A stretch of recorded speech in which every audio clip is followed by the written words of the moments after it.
குருகடாட்சம் குரு அருள் உண்டாகட்டும். மீண்டும் ஒரு நல்ல காணொலியில் உங்களெல்லாம் சந்திக்கிறதுல மகிழ்ச்சி. என்னன்னா, இறைவனோட அருள் எனக்கு கிடைக்குதா இல்லையா அப்படின்றத இந்த 7 விஷயத்தை வச்சு எளிமையா ஒரு மனிதன் கண்டுபிடிச்சிட முடியும். ஆனா இந்த விஷயமெல்லாம் தெரியாம இருக்கிறதுனால தான் ஒவ்வொருவருடைய வாழ்க்கையிலும் சரி, ஒவ்வொருடைய நகர்வுகளிலும் ஒவ்வொருடைய வாழ்க்கையினுடைய திசையிலுமே திக்கு தெரியாம அலைஞ்சுக்கிட்டு இருக்குது. ஏன்னா நான் டெய்லி கோவிலுக்கு போறேன், நான் தியானம் பண்றேன், நான் பல பயிற்சிகளை நான் ஈடுபடுறேன். பட் நான் என்னுடைய குலதெய்வத்துக்கு டெய்லி நான் விளக்கு போட்டுக்கிட்டு இருக்கேன். பட் ஆனா ஏன் என்னுடைய வாழ்க்கை மாற மாட்டேங்குது அப்படின்ற சந்தேகங்கள் நிறைய பேருக்கு இருக்கு. பட் ஆனா உண்மையாவே இறைவன் அருள் கிடைக்குதா இல்லையா அப்படின்றத இந்த காணொலியில இந்த 7 அறிகுறிகளை வச்சு நீங்க தெரிஞ்சுக்க முடியும். வாங்க நான் ஒவ்வொன்றா உங்களுக்கு சொல்றேன். ஏன்னா இறைவனை பொறுத்த வரைக்குமே ஒவ்வொருவருமே வழிமுறையும் சரி, வழிபாடும் சரி, ஒவ்வொரு ஃபேமிலியிலும் ஒவ்வொரு இடத்துலையும் ஒவ்வொரு விதமா இருக்கும். ஒவ்வொரு நகரங்களுக்கு ஏற்ற மாதிரி அது மாறுபடும்.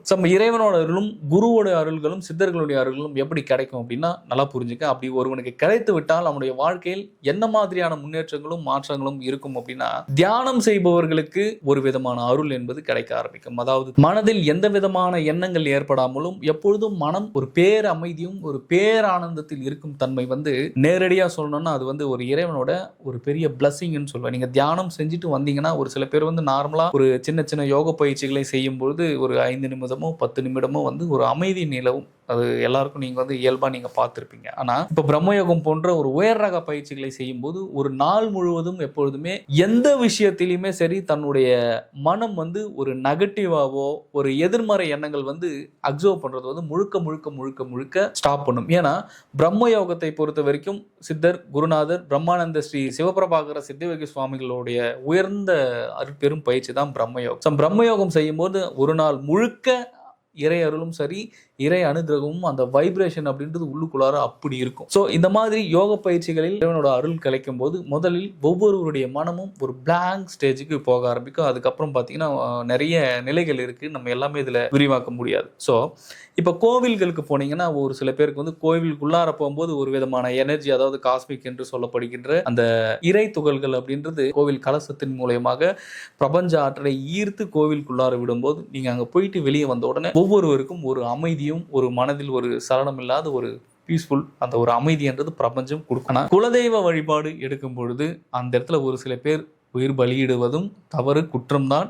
ஏன்னா இறைவன் எங்கும் ஒரு உயிரை பலி கேட்கவில்லை. அதையும் மீறி தான் பல பேர் உயிரை பலி கொடுத்துட்டு இருக்குங்க. அது ஏற்புடையதல்ல. ஏன்னா வள்ளலாக இருக்கட்டும், சித்தர்களாக இருக்கட்டும், முனிவர்களாக இருக்கட்டும், அனைவருமே உயிர் பலியை எதிர்த்தவர்கள் தான். சரி, குலதெய்வ வழிபாடு அப்படின்ட்டு நீங்க போகும்போது இந்த ஒரு விஷயம் ஏற்புடையதல்ல. மற்றபடி குலதெய்வத்தினுடைய அருளும் குலதெய்வத்தினுடைய சக்தியும் ஒருவருக்கு கிடைத்து விட்டால் எப்பொழுதும் வீட்டில் ஒரு மகிழ்வும் ஒரு புத்துணர்வும் இருந்து கொண்டே இருக்கும். அப்போ குலதெய்வத்தினுடைய அருள் ஒரு வீட்டில் இல்லைன்னா எப்பயுமே ஒரு சலனமாகவும் எப்பொழுதும் ஒரு நெகட்டிவாவே இருக்கிற மாதிரியே ஒரு ஃபீல் ஆகிட்டு இருக்கும். இதுதான் விஷயம். ஆனா இந்த 3 விஷயத்தையும் தாண்டி பிரபஞ்சத்தினுடைய அருளும் சரி, குருமார்களின் அருளும் சித்தர்களின் அருளும் முழுக்க முழுக்க முழுக்க வேற மாதிரியான ஒரு வைப்ரேஷனா இருக்கும். அது முருகனுடைய அருளா இருக்கட்டும், இருக்கிற எல்லா இறைவன்களுடைய அருள்களா இருக்கட்டும். இதுல குறிப்பா பாத்தீங்கன்னா முருகர் எல்லாமே சித்தர் ரிலேட்டட்ல தான் வருவாங்க. அப்ப சித்தர் சிவபெருமான் மற்றும் ஜீவசமாதி அடைந்த பெரும் சித்தர்களாக இருக்கட்டும், குருமார்களாக இருக்கட்டும், இவர்களுடைய அருள்கள் ஒவ்வொரு வாழ்க்கையும் கிடைக்கும் போது என்ன ஆகும்னா ஒவ்வொருவருக்கும் முதலில் ஏற்படக்கூடியது ஒரு மன தெளிவு ஏற்படும். ஒவ்வொருவருக்கும் இந்த சிந்தையில் எழுகின்ற எதிர்மறையான எண்ணங்கள் ஒவ்வொருவருக்கும் அழியும் பொழுதும் மற்றும் எதிர்மறை ஆற்றல்களை உடல் அப்சர்வ் பண்றதை முழுக்க முழுக்க யோக தந்திரத்தின் மூலமாக பிரபஞ்ச பேராற்றலையும் பிரபஞ்ச பேரருளையும் ஒவ்வொரு ஆன்மாவுமே இந்த மனதை கடந்த ஒரு நிலையில் அருட்பெருஞ்சோதி நிலையில் சரி, ஒவ்வொருவரும் அந்த ஆன்மாவினுடைய பேரொழியை துவண்டு விடும்போது ஒவ்வொருவருக்கும் உள்ளங்களிலும் சரி, தன்னுடைய வாழ்க்கையிலும் சரி, எப்பொழுதுமே ஒரு அன்பும் ஒரு மகிழ்வும், தனக்கு வேண்டியதை எல்லாமே சிறிது சிறிதாக இறைவனும் பிரபஞ்சமும் கொடுத்து கொண்டே இருக்கும். ஏன்னா ஒவ்வொருத்தருக்குமே நீங்க நல்லா புரிஞ்சுக்கணும், ஒரு மனிதன் எவ்வளவுதான் சம்பாதிச்சாலும் சரி, காசு போனாலும் இங்க ஒரு பெரிய விஷயமே கிடையாது. நீங்க என்னதான் பண்ணாலுமே எண்ட் ஆஃப் தி டே ஒவ்வொருவருக்குமே என்ன தேவை என்றால் ஒவ்வொருவருக்கும் ஆழ்ந்த அமைதியும் ஆழ்ந்த ஒரு மன தெளிவும் தான் நீங்க ஒவ்வொருவருக்கும் தேவை. ஏன்னா மனம் அமைதியாக இல்லைன்னா இங்க இறைவனோட அருள் அப்படின்றது சாத்தியப்படவே படாது. முதல்ல மனதை தன்னுடைய பக்குவ நிலைக்கும் மனதை எந்த திசையிலையும் ஓடாம மனசை எப்பவுமே தன் வசத்திலையும் எப்பொழுதுமே மனதை ஒரு எதிர்மறை எண்ணங்கள் அற்ற நிலைக்கு ஒவ்வொருவரும் கொண்டு போகும்பொழுதும் வாழ்க்கையும் சரி வாழ்விலும் சரி அடுத்தடுத்து இறைவனோட அருளாக இருக்கும், குருமார்களின் அருளாக இருக்கட்டும், பிரபஞ்ச பேராற்றலோட அருள் எப்பொழுதும் கிடைச்சிக்கிட்டே இருக்கும். இதுக்கு தான் சொல்றது இந்த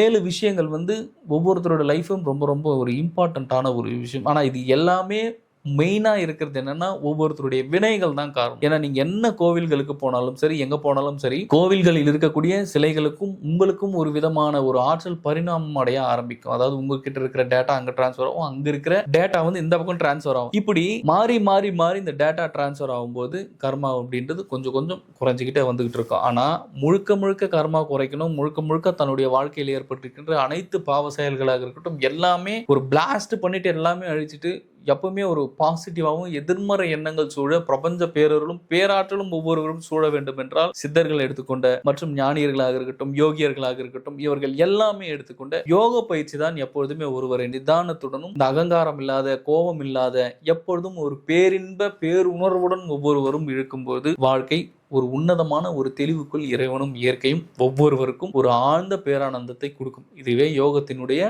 இறைவனின் அருள் கிடைக்கக்கூடிய சூட்சமம். ஏன்னா உங்களுக்கு தெரியாத ஒரு விஷயத்தை எங்கேயோ யாரோ ஒருத்தர்கிட்ட இருந்து கொடுத்துக்கிட்டே இருக்கும். இதுதான் இறைவன் பிரபஞ்சத்தினுடைய ஒரு பெரும் சக்தி. ஆனா யோகம் செஞ்சு ஒரு தன்மைக்கு மேல நீங்க போயிட்டீங்கன்னா எல்லா உயர் ரகமான ஆன்மாக்களும் வந்து ஒரு ஹையர் சோல்ஸ் எல்லாமே உங்ககிட்ட கான்டாக்ட் பண்ண ஆரம்பிச்சிடும். எல்லா இறை சக்தியும் வந்து உங்ககிட்ட தொடர்புலேயே இருக்க நெருங்கும். எப்பவுமே உங்க கூட தொடர்பிலேயே இருக்க நெருக்கப்படும். அந்த தன்மைக்கு ஒவ்வொருவரும் தன்னை கொண்டு போகும்போது முழுமையான சித்தர்களுடைய அருளும் சரி, பிரபஞ்ச பேராற்றல் சக்திகள் பெறும்பொழுது எந்த விதமான நெகட்டிவா இருந்தாலும் சரி, மனச்சோர்வாக இருந்தாலும் உடல் சோர்வாக இருந்தாலும் எந்த வித கர்மாக இருந்தாலும் ஒரு பிளாஷ் பண்ணி அழிக்கக்கூடிய ஒரு வல்லமையும் சக்தியும் இறைவனுக்கும் உங்களுக்கு உள்ளொளியில் இருக்கின்ற இறைவனாலும் குருமார்களாலும் சாத்தியப்படும். ஸோ இப்படி எல்லாம் தான் ஒருவருக்கு வந்து இறைவனோட அருளாக இருக்கட்டும், குருமார்களுடைய அருள்களாக இருக்கட்டும், இறைவனுடைய பெரும் நிலையும் பெரும் சக்தியுமே ஒவ்வொருக்கும் இப்படிதான் கிடைக்குது. இப்படிதான் சித்தர்களாக இருக்கட்டும் மற்றும் பட்டினத்தாராக இருக்கட்டும் எல்லாருமே சென்று அடைந்த ஒரு இடம் இருந்தால் அதுவே பரபிரம்மம். பரபிரம்மத்தை அடையக்கூடிய ஒரு வழியையும் ஒரு